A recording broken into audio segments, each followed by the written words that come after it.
Et on ouvre ce LGT News avec du basketball. La DTN présente son programme de développement.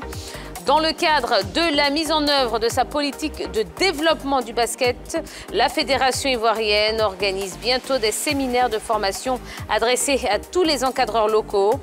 Avant la caravane qui sillonnera l'intérieur du pays, la direction technique nationale dirigée par le Slovène Slobodan Subotic procédera jeudi à la présentation du programme technique à la salle de conférence du Palais des Sports de Trècheville.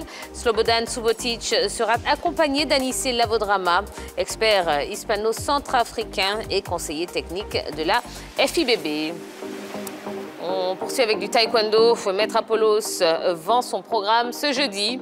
Candidat à la présidence de la Fédération ivoirienne de taekwondo, Maître Lelou Apollos lancera sa campagne demain jeudi. Cette cérémonie, prévue à Apollos Academy Prestige à la Riviera, sera l'occasion pour le candidat de présenter les grands axes de son programme.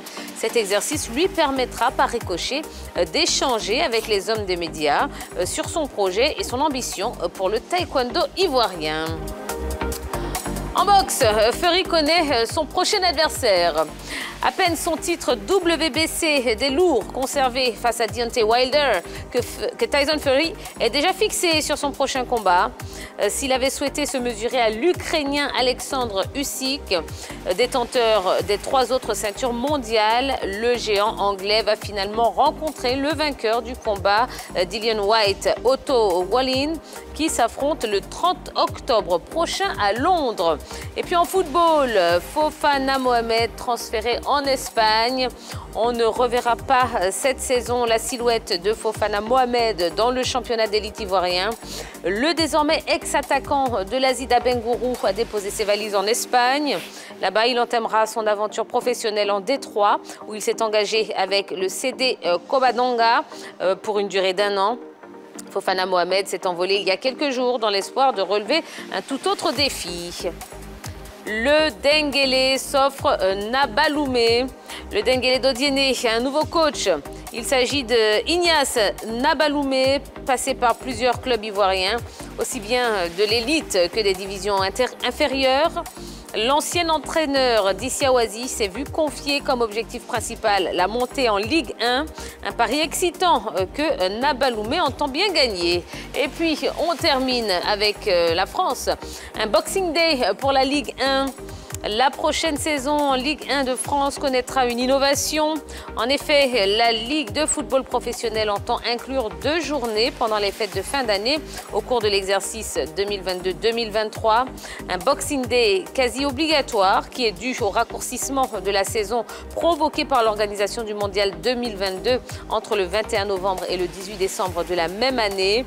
Une journée est prévue le 28 décembre 2022 et une autre le 1er janvier 2023. Voilà l'essentiel de l'actualité sportive du jour. Eh bien, nous allons pouvoir retrouver l'équipe de ce soir. Suivez-moi. Bonsoir la team. Bonsoir Tia. Ça va, messieurs? Super bien. Oui, ça a été la journée. Magnifique. Bien bossé, bien travaillé les sujets. Oui, bien sûr. Ah oui, on parle du FC San Pedro ce soir. Et je sais que vous avez beaucoup de choses à dire sur ce club. Oui. Ben moi, je les appelle affectueusement les éternels deuxièmes. Maintenant, je vais essayer de comprendre aujourd'hui pourquoi est-ce que, depuis que ce club est arrivé dans l'élite du football ivoirien, il semble avoir du mal à passer un palier pour, je dirais, tout simplement réaliser tous les espoirs qui sont placés en elle. Et donc, on aura un invité de taille qui va nous édifier sur cette question. Absolument. Le manager général du FC San Pedro sera avec nous dans quelques instants. Vous aussi, on réjouit. Je sais que vous aimez beaucoup ce club. Hein. Bien sûr, j'aime bien ce club et surtout, c'est un club qui, chaque saison, quand même, fait partie des meilleurs pour pouvoir représenter la Côte d'Ivoire sur l'échiquier continental. Malheureusement, souvent, ce club-là nous, c'est quelque chose d'inachevé. Et aujourd'hui, le manager général sera là. Il va nous expliquer un peu pourquoi nous sommes habitués à voir une équipe du FC San Pedro souvent annoncée favori. Et puis après, bon, on voit que l'équipe plonge. D'accord. Ah ben, justement, le FC San Pedro est-il le futur ASEC Mimosa? Voilà la question qu'on vous pose ce soir et pour laquelle vous pouvez interagir avec nous. Déjà sur la page Facebook de la 3, mais également par téléphone. 27 21 59 93 99, 27 21 59 93 99. Et puis, le manager général du FC San Pedro, donc M. Abid Aitem, sera avec nous. Donc, si vous avez des questions à lui poser, profitez-en pour le faire par la même occasion. Avant de parler du FC San Pedro, parlons un petit peu fitness avec le Abidjan Fitness Day. La musique au service du sport, c'est l'actu. Non, c'est le focus de ce soir.